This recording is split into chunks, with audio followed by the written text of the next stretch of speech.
Hermanos y hermanas, les saludo en el nombre del Señor Jesucristo en este domingo tan especial, Día del Señor. La predicación estará basada en el libro de Hechos, capítulo 2, del versículo 1 al versículo 13. El tema es la promesa del Espíritu Santo, obviamente hecha por el Señor Jesucristo, y el título es La venida del Espíritu Santo. Lo que el Señor Jesús había prometido antes de su muerte fue una realidad después de su resurrección, porque efectivamente el Espíritu Santo llegó el día de Pentecostés. Señor, gracias por permitirme compartir tu preciosa palabra en este tu día. Bendícela, llévala a los corazones, Señor, de mis hermanos y hermanas y también de muchas personas que necesitan escuchar el Evangelio. Toca mi mente, Señor, mi boca para hablar, Señor, con sabiduría, mi corazón. Úngeme, Señor, y que tu Santo Espíritu nos enseñe en esta mañana. Te lo pido en el nombre de tu Hijo Cristo Jesús. Amén. En el Evangelio de San Juan, el Señor Jesús le dice a sus discípulos que iba a rogar al Padre para que les enviara otro consolador. Y asumimos, y así lo creemos, que durante sus 3 años de ministerio, el Señor Jesucristo ha sido un dulce consolador para sus discípulos y también para la nación de Israel y otras personas que se acercaron para pedir de su gracia, su misericordia, algún milagro, alguna sanidad. Y el Señor está prometiendo enviar el Espíritu Santo para que estuviera con ellos durante el resto de sus vidas y obviamente para que fuera ese paracleto, ese poder que iba a venir de ese Espíritu durante sus años de ministerio en el establecimiento de la iglesia primitiva. Además les afirma que no los iba a dejar huérfanos, sino que vendría otra vez porque lo haría en la persona del Espíritu Santo. Juan el apóstol en el capítulo 14 versículo 26 dice: mas el Consolador, el Espíritu Santo, a quien el Padre enviará en mi nombre, él os enseñará todas las cosas y os recordará todo lo que yo he dicho. El apóstol Juan registra las palabras que Jesús le dijo en ese momento a sus discípulos días antes de su muerte. El Consolador estaría con ellos. Y dentro de las cosas que él iba a hacer, le iba a enseñar todas las cosas que el Señor Jesucristo les había enseñado y obviamente otras revelaciones para que ellos pudieran ministrar a la iglesia. Les hará recordar todas las cosas. O sea, les enseñará, les hará recordar y los revestirá de poder. Y Juan en el capítulo 16, del versículo 7 al 11 dice otra vez las palabras de Jesús: pero yo os digo la verdad, os conviene que yo me vaya, porque si no fuera así, el Consolador no vendría a vosotros. Mas si me fuere, os lo enviaré. Y cuando Él venga, el Espíritu Santo va a hacer 3 cosas esenciales. Convencerá al mundo de pecado, de justicia y de juicio. De pecado, por cuanto no creen en mí. Ese es un gran pecado, no creer en el Señor Jesucristo como el único Dios verdadero y el único que puede dar perdón de pecados y seguridad de salvación por la eternidad. De justicia, por cuanto voy al Padre y no me veréis más, y de juicio, por cuanto el príncipe de este mundo ha sido juzgado ya. Hermanos, con la muerte del Señor Jesucristo en la cruz del Calvario y su resurrección, Satanás ha sido vencido, ha sido juzgado y está condenado, y un día va a ser lanzado en el lago de fuego por la eternidad. El domingo de resurrección, el Señor Jesucristo aparece a sus apóstoles de una manera sorpresiva y les dice: paz a vosotros. Como me envió el Padre, así también os enviaré. Y habiendo dicho esto, dice el apóstol Juan, sopló y les dio o les dijo, recibid el Espíritu Santo. Algo importante aquí dice, así como me envió el Padre. El Señor Jesucristo le está dando la gran comisión de ir y predicar el Evangelio a toda criatura, bautizándolos en el nombre del Padre, del Hijo y del Espíritu Santo, enseñándoles que guarden todas las cosas, y el Señor promete, y estaré con ellos todos los días, perdón, hasta el fin del mundo. Es interesante que desde antes del día de Pentecostés, los 11 apóstoles recibieron el Espíritu Santo, pero sin embargo, podemos decir que la venida oficial en poder para venir a este mundo e iniciar su ministerio terrenal todavía no había comenzado, sino hasta ese día, cuando efectivamente el Espíritu Santo vino el día de Pentecostés. Y Lucas continúa diciendo en el capítulo 24, los versículos del 49 al 53, ciertamente yo enviaré la promesa de mi Padre sobre vosotros, pero quedaos aquí en Jerusalén hasta que seáis revestidos de poder de lo alto. Después los sacó fuera a Betania y alzando sus manos los bendijo. Y aconteció que mientras los bendecía, se separó de ellos y fue llevado arriba al cielo. Ellos, después de haberlo adorado, dice la Biblia, que volvieron a Jerusalén con gran gozo y estaban siempre en el templo alabando y bendiciendo a Dios. Amén, termina el apóstol Juan. Hermanos, es interesante que la promesa del Espíritu Santo que da Jesús, Él dice, es necesario que yo me vaya y os enviaré el Espíritu Santo. Y también Él dijo, mi Padre os enviará el Espíritu Santo. En otras palabras, la venida del Espíritu Santo fue por obra del Padre y del Hijo. Estudiaremos dos acontecimientos en la venida del Espíritu Santo. Los primeros acontecimientos son antes de la venida del Espíritu Santo y los otros acontecimientos, los segundos, son después de la venida del Espíritu Santo. Entonces vamos a estudiar cuáles fueron algunos sucesos que acontecieron antes de que el Espíritu Santo fuera enviado por el Padre y por el Hijo. Y esto es para completar la historia. Acordémonos que en los últimos capítulos de los Evangelios van a tener continuidad, especialmente en el capítulo 1 del libro de los Hechos, hasta que el Espíritu Santo venga sobre cada uno de los 120 discípulos que estaban esperando el advenimiento de ese Espíritu de Dios. Poco antes de ascender al cielo, el Señor Jesús les dio las últimas instrucciones para prepararlos para esa venida, y podemos decir también una venida gloriosa del Espíritu.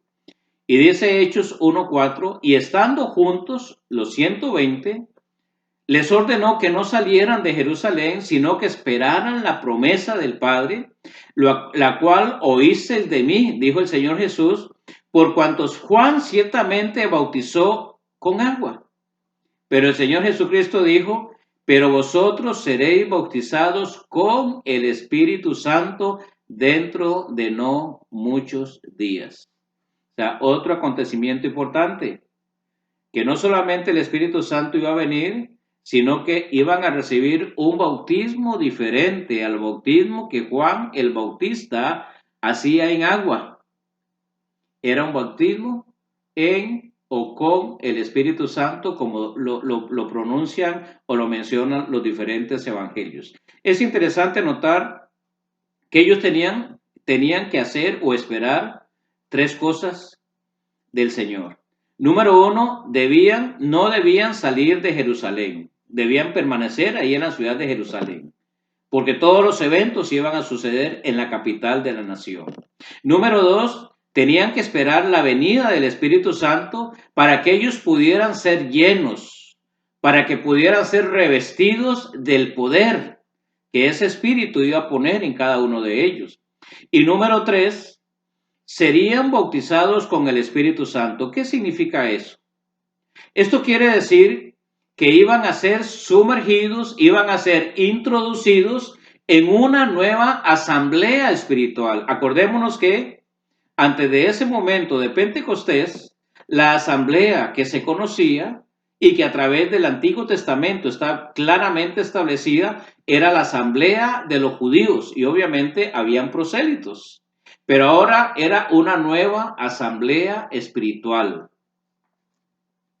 que se iba a llamar, obviamente, la iglesia. O sea, lo que estamos hablando es que iban a ser sumergidos en lo que conocemos actualmente como la iglesia cuerpo de Cristo, la iglesia universal del Señor, donde esta iglesia solamente tiene una cabeza, una persona que guía, que dirija, que establece las reglas, que tiene el control, que ejerce poder y autoridad. Y la Biblia dice que el Señor Jesucristo es la cabeza de la iglesia. Y cuando menciono la iglesia como cuerpo de Cristo, no estoy mencionando ninguna denominación en particular u iglesia local. Todos nosotros pertenecemos a una iglesia local en las diferentes denominaciones que están establecidas en este momento. Pero todas esas iglesias locales o denominaciones cristianas somos parte del cuerpo de Cristo, que se estableció precisamente el día que el Espíritu Santo vino a Jerusalén. Y el apóstol Pablo lo menciona o lo describe en esta manera. Así como el cuerpo es uno, hablando de nuestro cuerpo físico, tiene muchos miembros, tengo cabezas, tenemos hombros, tenemos manos, tenemos brazos, tenemos pies y muchos órganos. Dice, así también Cristo. Porque por un solo espíritu fuimos todos bautizados en un cuerpo. Miren lo que el apóstol Pablo está diciendo. Porque por un solo espíritu, ¿cuál espíritu es? El Espíritu Santo, el Espíritu de Dios. Fuimos bautizados en un solo cuerpo. ¿Cuál cuerpo? El cuerpo de Cristo, la iglesia. La palabra bautizados en el griego significa sumergir. Hermanos, cada persona que ha aceptado a Cristo o que aceptará a Cristo cada día, hasta que el Señor venga en las nubes, en el rapto de la iglesia, es introducido en ese cuerpo. Pertenece ya a ese cuerpo. Cada cristiano es miembro de ese cuerpo. Y quien nos introdujo a ser miembros, a participar de ese cuerpo, hermanos, esto es obra del Espíritu Santo. Nadie puede decir, yo me voy a ser miembro del cuerpo de Cristo. No. Una persona puede ser miembro de una iglesia local cristiana. Puede ser recibido como miembro, puede ser anotado en los libros. Pero el único que nos introduce en el cuerpo de Cristo es el Espíritu Santo. Nada más. Por eso Pablo dice, porque por un solo Espíritu, el Espíritu Santo, fuimos todos bautizados en un cuerpo, fuimos todos los cristianos introducidos a formar parte del cuerpo de Cristo. Tanto judíos como griegos, tanto esclavos como libres, a todos se nos dio a beber de un mismo espíritu. Por eso el cuerpo de Cristo está formado de todas las personas de todo el mundo, todas las culturas, todos los lenguajes, todos los idiomas. No importa el color de piel, el color de los ojos. Si la persona ha aceptado a Cristo como su único y suficiente Salvador, es miembro del cuerpo de Cristo. Ya no es una exclusividad, como lo era la ley de Moisés para los judíos o para los prosélitos, personas que no eran judías, pero adoptaban a Jehová como su Dios y se sometían a lo establecido en la ley de Moisés. Y entonces, en Hechos capítulo 1, versículo 8, encontramos una gran promesa que Dios dio a la iglesia, el Señor Jesucristo le dio a sus discípulos. Cuando dice, pero recibiréis poder cuando haya venido sobre vosotros el Espíritu Santo. Cuando haya venido sobre vosotros el Espíritu Santo. Y dice, y me seréis testigos en Jerusalén, en Judea, en Samaria y hasta lo último de la tierra. El Señor promete que el advenimiento del Espíritu Santo tiene como uno de sus propósitos revestir a cada creyente de un poder sobrenatural, un poder divino, para que puedan ser testigos de lo que Cristo hizo en la cruz del Calvario, su crucifixión, su muerte, sepultura y resurrección, para que el mundo pueda ser salvo por él. Los apóstoles y los demás discípulos, es decir, los 120, estaban en el aposento alto. Iban a recibir un poder sobrenatural cuando el Espíritu Santo descendiera sobre ellos, se posara sobre ellos. Y el propósito de recibir dicho poder, en primer lugar, estableció o dio nacimiento a lo que conocemos hoy como la Iglesia, cuerpo de Cristo. Y dice la Escritura que en medio de toda la multitud que se aglomeró, que llegó al ver todo, al oír y ver lo que estaba sucediendo, dice que el apóstol Pedro predicó y que ese día 3,000 personas se convirtieron al Señor Jesucristo. 3,000 personas reconocieron que Jesús era el Dios encarnado, era el Cristo, era el Mesías, el único que podía darles el perdón de sus pecados y la seguridad eterna de su salvación. Y para ello fueron revestidos, para que fueran los precursores, los voceros, los mensajeros, los testigos de la crucifixión, muerte, sepultura y lo más importante, que es la base, el fundamento de la iglesia de Cristo, es que Cristo resucitó de los muertos. Y el apóstol Pablo lo dice, si Cristo no resucitó, vana es nuestra predicación. En segundo lugar, los acontecimientos después de la venida del Espíritu Santo, y básicamente los encontramos en Hechos, capítulo 2, los primeros 4 versículos, y luego podemos seguir hasta casi al final del capítulo 2, cómo el Espíritu Santo con gran poder se manifiesta en Jerusalén y a través del libro Los Hechos, Jerusalén, Judea, Samaria y hasta lo último del mundo. Es decir, del mundo conocido, del mundo de aquel entonces. La fiesta de Pentecostés era también llamada la fiesta de los primeros frutos y se celebraba 50 días después de la Pascua, es decir, del día en que el Señor Jesucristo murió como el verdadero Cordero de la Pascua, como Cordero de Dios. Y cuando llegó ese día, el Espíritu Santo descendió, derramado por el Padre Celestial, con una gran manifestación de poder.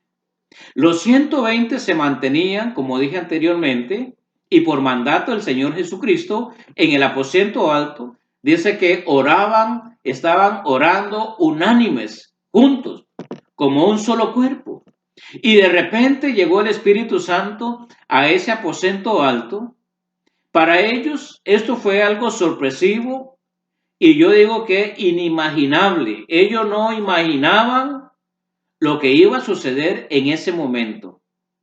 Nunca había sucedido. Iba a ser la primera vez. Y mucho menos Jerusalén se quedó atónita, maravillada de lo que ellos estaban viendo y estaban escuchando. Para ellos esto fue algo, como dije, algo muy impactante que cambió sus vidas radicalmente. La manera visible en que se manifestó el Espíritu de Dios, Lucas, el médico amado, quien escribió el libro Los Hechos, lo describe con estas palabras. Y de repente, o sea, algo de repente, algo de súbito, algo que no se esperaba, vino del cielo un estruendo como de un viento que soplaba. Era como un viento que soplaba. Era un viento recio, un viento fuerte, el cual llenó la casa, toda la casa donde estaban, o sea, el aposento alto, donde ellos estaban sentados, y se aparecieron como lenguas repartidas de fuego, asentándose, o sea, estaba sobre cada uno de ellos. Y dice la Biblia que como resultado, todos fueron llenos del Espíritu Santo. Y usted me dice, hermano, solo los 12, no, todos los apóstoles y todo el grupo de discípulos que formaban 120 y comenzaron a hablar en otras lenguas, según el Espíritu les daba que hablasen. O sea, era el control del Espíritu Santo, era la llenura y el poder del Espíritu Santo obrando en las vidas de aquellas personas que habían abrazado al Señor Jesucristo como su Señor y Salvador, que le habían creído porque estaban ahí esperando, siguiendo las instrucciones. El resultado de tal manifestación fue que todos sin excepción fueron llenos y comenzaron a hablar en otras lenguas. Déjeme decirlo de otra manera, comenzaron a hablar en otros idiomas conocidos por todos los que estaban ahí. Esto significó que recibieron un poder sobrenatural que Jesús les había prometido en Hechos capítulo 8, pero recibiréis poder sobre vosotros, pero recibiréis poder cuando haya venido sobre vosotros el Espíritu Santo. Ya no era una promesa, ahora ese poder era una realidad que se estaba manifestando en la vida de ellos de manera sobrenatural. ¿Para qué? Para testificar. La diversidad de lenguas o idiomas que hablaron los discípulos para comunicar el Evangelio de Jesucristo fue una evidencia clara de que la salvación era para todas las naciones y no exclusivamente para los judíos. O sea, algo impactante. Algo que el judío no pudo aceptar en el primer siglo. Era muy difícil. Aún algunos apóstoles, algunos judíos, viendo lo que estaba sucediendo, no lo querían aceptar. Dios tuvo que trabajar fuertemente con algunos de ellos, incluyendo con el apóstol Pedro, porque aquí se convirtieron 3,000 judíos.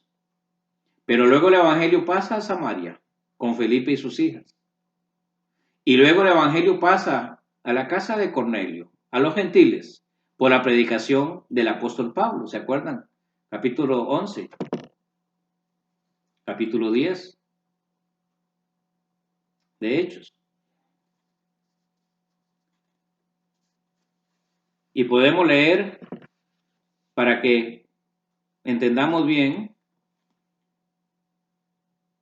que estas lenguas que ellos hablaron fueron idiomas conocidos. Escribe Lucas, el médico, escritor del libro, no el autor es el Espíritu Santo. Y hecho este estruendo, se juntó la multitud, ¿a dónde estaban? En Jerusalén. Y estaban confusos porque cada uno les oía hablar en su propia lengua. Otra vez voy a repetirlo. Y estaban confusos porque cada uno les oía hablar en su propia lengua. Y estaban atónitos y se maravillaban, diciendo, mirad, ¿no son galileos todos estos que hablan? ¿Galileos, los ignorantes? ¿Los de allá, los del norte? ¿Los que no han estudiado teología? ¿Los que no vienen regularmente al templo? ¿Los que no conocen mucho de la ley? Dice, ¿cómo pues les oímos nosotros hablar cada uno en nuestra lengua en que hemos nacido? O sea, hermanos, esta es una clara evidencia que el poder del Espíritu Santo capacitó a estos 100 hombres santos de Dios para dar inicio a la iglesia de Cristo a través de la predicación del Evangelio, usando los diferentes idiomas conocidos en ese momento, porque muchos judíos ya no vivían en Jerusalén, vivían en otras partes del mundo conocido, en Asia Menor, en Asiria, en Éfeso, en Roma, pero que habían venido para la fiesta de Pentecostés. Y como sucede ahora, hay mucha inmigración y nuestros hijos nacen en otros países y ya no hablan nuestro idioma materno, sino que hablan el idioma del nuevo país. Así estaba sucediendo en ese momento. Pardos, medos, elamitas y los que habitamos en Mesopotamia, en Judea, en Capadocia, en Ponto, en Asia, en Frigia, en Panfilia, en Egipto, judíos que vivían en Egipto, que hablaban el idioma egipcio, ahora estaban escuchando el evangelio en ese idioma. En las regiones de África, personas judías de África que estaban en la fiesta de Pentecostés, más allá de Cirene, en África, romanos aquí residentes, todos judíos como prosélitos, cretenses y árabes, aquí están, les oímos hablar en nuestra lengua las maravillas de Dios. Y estaban todos atónitos y perplejos, diciendo unos a otros, ¿qué quiere decir esto? Mas otros burlándose decían, está lleno de mosto. O sea, otros decían que estaban borrachos. ¿Por qué? Porque no entendían otros idiomas, más que el idioma que ellos hablaban. Ese es un milagro, hermanos. Lo que sucedió ese día en Pentecostés fue el establecimiento o nacimiento de la iglesia. Fue el empoderamiento, el ser llenos del poder del Espíritu Santo, esa capacidad poderosa de hablar otros idiomas para compartir el Evangelio.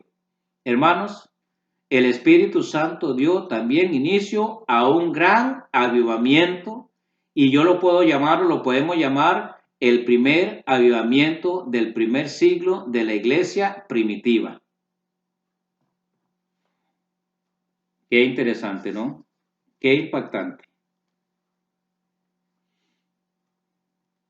Debemos entender que los acontecimientos de Pentecostés y la forma en que vino el Espíritu Santo para establecer la iglesia, hermanos, este es un evento único y no es irrepetible.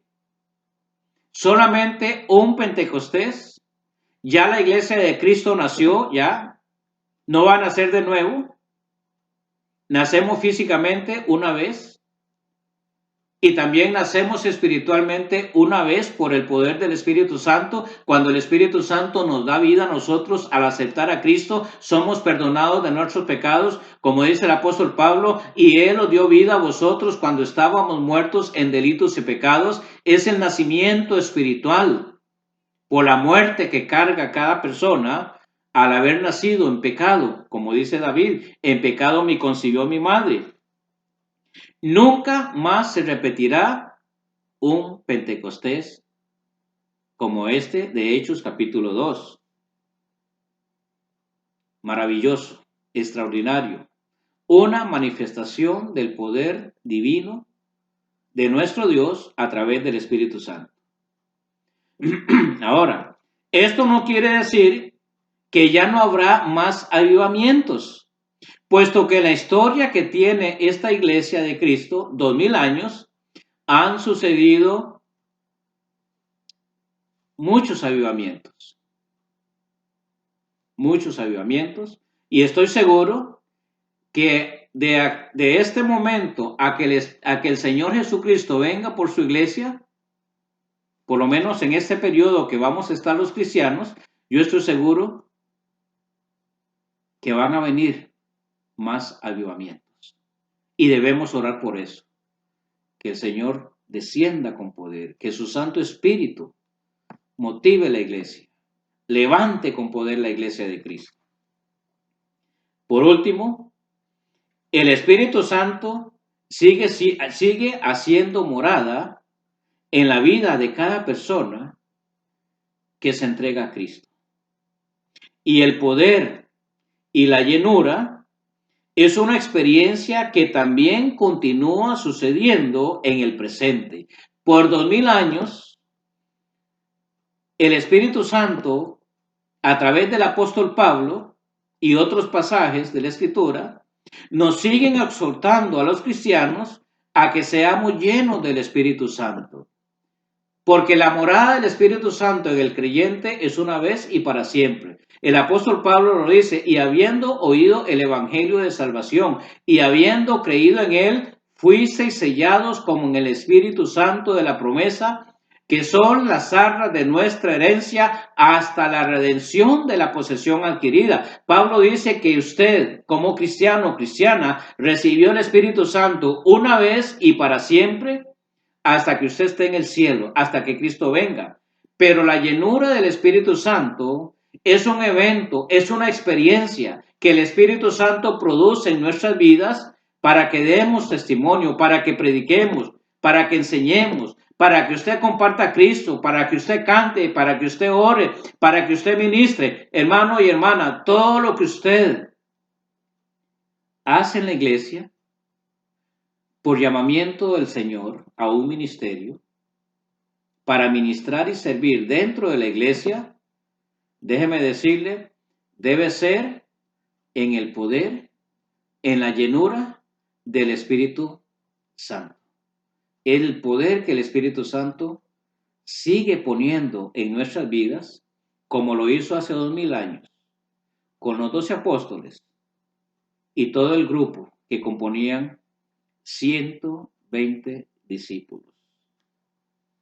Termino con este versículo de Efesios 5, 18 y 20, como una motivación. No piense que la llenura del Espíritu Santo es exclusivo solamente para los pastores, para los líderes de la iglesia o de las iglesias, para los que son llamados a un ministerio dentro de la iglesia o fuera de la iglesia. No, la llenura del Espíritu Santo es para todo cristiano, fiel, que ama al Señor, que quiere servirle, que le dice, Señor, aquí estoy, heme aquí, como dijo el profeta, envíame a mí. Señor, yo no sé qué puedo hacer por ti, pero el Señor sabe.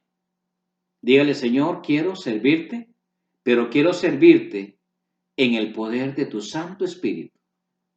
Yo quiero ser controlado por Él, quiero ser guiado por Él, porque lo que yo diga, lo que yo hable, lo que yo comparta, la oración que yo haga por un enfermo, por una persona en necesidad, cuando yo ponga las manos en esa persona que necesita sentir que la presencia tuya, oh Dios, que no sean mis manos, sino sean las manos tuyas, Señor, puestas en esa persona, en su hombro, en su cabeza.